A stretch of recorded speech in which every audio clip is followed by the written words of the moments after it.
despre un om ca oricare altul. Bogdan. Bogdan a ajutat dintotdeauna. Casa lui părintească era vis-a-vis de casa de copii din Popricani, așa că a fost impresionat de mic de copiii care nu aveau părinți, deci niciun start corect în viață. A fost marcat de fericirea adusă celor mici, dar și mai mult, bucuria și satisfacția interioară a celor care puteau și alegeau să aducă lumină și speranță. Crescând, fiecare realizare a însemnat și un mijloc de ajutor pentru ceilalți. A deschis în Popricani o fabrică cu fonduri europene unde și-a angajat prieteni din copilărie și alți oameni nevoiași. Are o familie minunată pe care o iubește și o respectă enorm. Locuiesc în același apartament și au aceeași mașină de 8 ani, deși au avut mijloacele necesare să le schimbe. Dar pe el nu asta îl face fericit. Casa Share i-a deschis orizonturile, acum nu își imaginează viața fără șansa de a ajuta.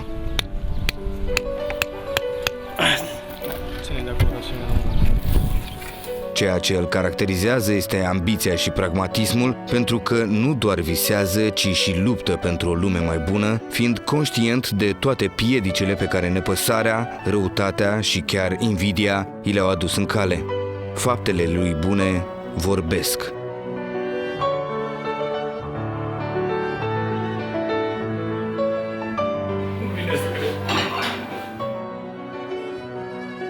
Foarte frumos, incredibil. N-am visat la așa ceva. A aflat despre caz într-un ziar. Un băiețel necăjit spunea că n-a avut și nici măcar n-a văzut vreodată o mașinuță. S-a uitat în living la munții de jucării de care băiatul său Luca, atunci de 4 ani, se și săturase și a fost marcat de discrepanța teribilă dintre unele copilării. A pus toate jucăriile într-un sac și a decis pe loc să meargă să îi le dăruiască familiei nevoiașe. Casa Share a pornit din instinctul de a face ceva. Cumva în acea după-amiază, Bogdan Tănasă și-a spus că de data asta nu mai poate trece cu vederea. Așa că a pus mâna să facă.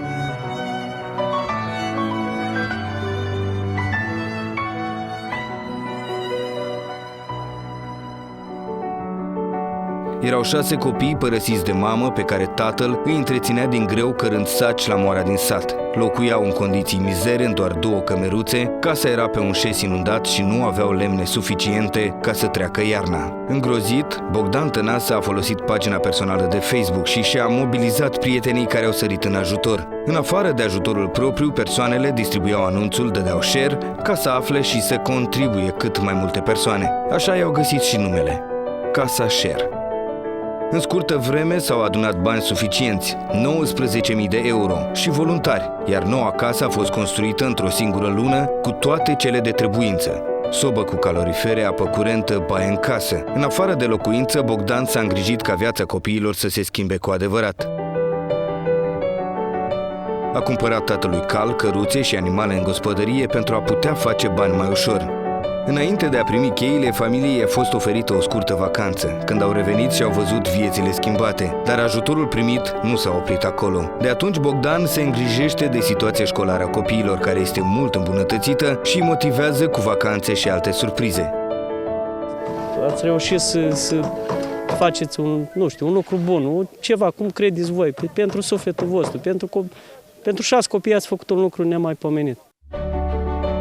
Băieții cei mai mari, Todirel și Florinel, au participat la toate casele care s-au construit ulterior, pentru că mereu cel ajutat va ajuta la rândul lui. A fost Casa Share numărul 1. Acum a ajuns la 10.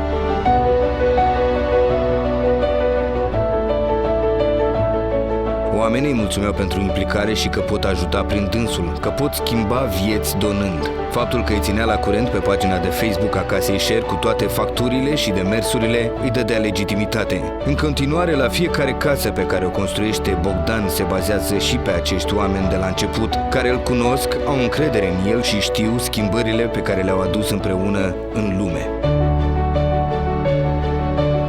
Preocupat în primul rând de situația școlară a copiilor, pentru că cea mai sigură metodă de a-i scoate din sărăcie este educația, Bogdan îi motivează cu vacanțe la munte și la mare, cerându-le la finalul fiecărui semestru carnetele de note. Bineînțeles că niciodată n-a lăsat vreun copil acasă, dar gândul că vor fi premiați cu adevărat pentru eforturile lor îi face să fie mai silitori și mai ascultători acasă și la școală.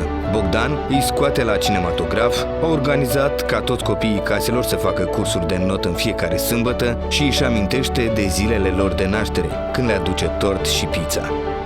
E cu totul altfel când motivația este interioară. Vom vedea acești copii crescând mari și înțelepți și poate vor forma clasa politică care va schimba România din țâțâni, bine crescuți de grija părinților și a salvatorului lor.